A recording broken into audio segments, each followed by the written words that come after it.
फिर दिन हुआ पुरानी रात का, करे सौ शुक्र हम खुदा की जात का, खुदा की जात का, नया फिर दिन हुआ। आज की आयत। यस्सु ने कहा, पत्थर को हटाओ। यूहन्ना 11 बाब 39वीं आयत। अजीज़ों, मेहमान नवाजी किसी भी कल्चर का बड़ा जानदार हिस्सा है। दुनिया भर में हर सोसाइटी के मेहमानदारी के अपने अंदाज होते हैं। हमारे एशियाई खित्ते में भी मेहमान नवाजी अपने इलाकाई दस्तूर के मुताबिक होती है। खुशगवार माहौल में दिलचस्प गुफ्तगू के साथ इलाकाई खानों और मशरूबात से अपने मेहमान की इज़्ज़त अफजाई की जाती है और फिर अपने इलाके के रवायती लिबास और सौगात से भी नवाजा जाता है। गर्ज इसमें हर कोई सबकत ले जाना चाहता है, मगर बाज़ औक़ात अनजाने अंदेशे सर उठाते हैं तो जी मलूल सा हो जाता है। गुज़रते वक्त और बदलते हालात के साथ अपनायत के ये रंग कहीं फीके न पड़ जाएं। खुदा करे नई नस्ल अपने आबाओ अजदाद के रवायती अंदाज को कीमती सरमाया समझकर अच्छे से निभाते रहें। अजीज़ों, मेहमान नवाजी नए दौर की पैदावार नहीं, ये सदियों पुरानी रीत है। यीशु मसीह के ज़मीनी दौर में वो एक गांव में दाखिल हुए तो मर्था नाम औरत ने उन्हें अपने घर में उतारा और यीशु की खातिर मदारात में लग गई, जबकि उसकी दूसरी बहन मरियम यीशु के कदमों में बैठकर कलाम सुनने लगी। अजीज़ों, मर्था, मरियम और उनका भाई लाजर बैतनिया गांव में रहते थे। यीशु इस घराने से मोहब्बत रखता था और अक्सर वहां जाया करता था। एक दिन लाजर बीमार पड़ गया और किसी ने यीशु को खबर दी कि जिसे तू अजीज रखता है वो बीमार है।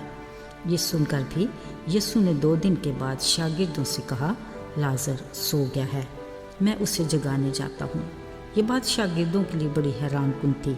यीशु ये सब कुछ जानते थे, फिर उन्हें बताना पड़ ही गया कि लाजर मर गया। उन्होंने कहा, आए खुदावन, वो सो गया है तो बच जाएगा। जब यीशु अपने शागिर्दों के साथ बैतनिया गांव जा रहे थे, करीब पहुंचने पर किसी ने मर्था को खबर दी। वो यीशु को देखते ही कहने लगी, आए खुदावन, अगर तू यहाँ होता तो मेरा भाई ना मरता।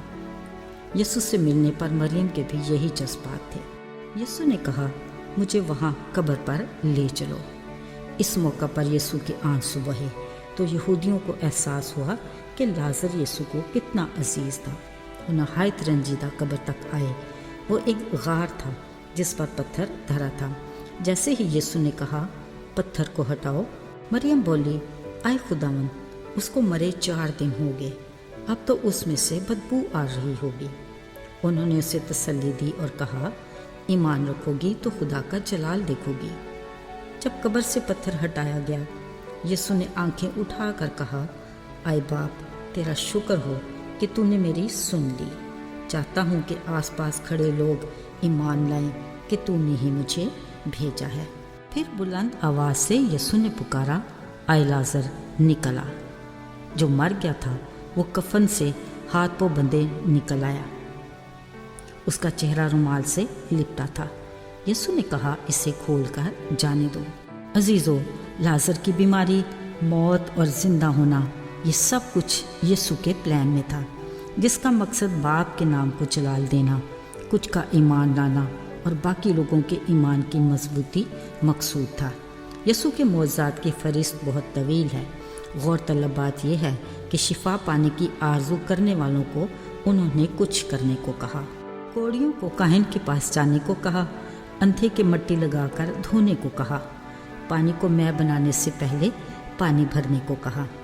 फिर जब ये अमल हुआ तो ईमान के साथ रद्द अमल में शिफा मिली। यहाँ जब यीशु ने कहा, कब्र के मुंह से पत्थर हटाओ, तो फौरन मरियम ने कहा, आए खुदावन, अब तो उसमें से बदबू आ रही होगी।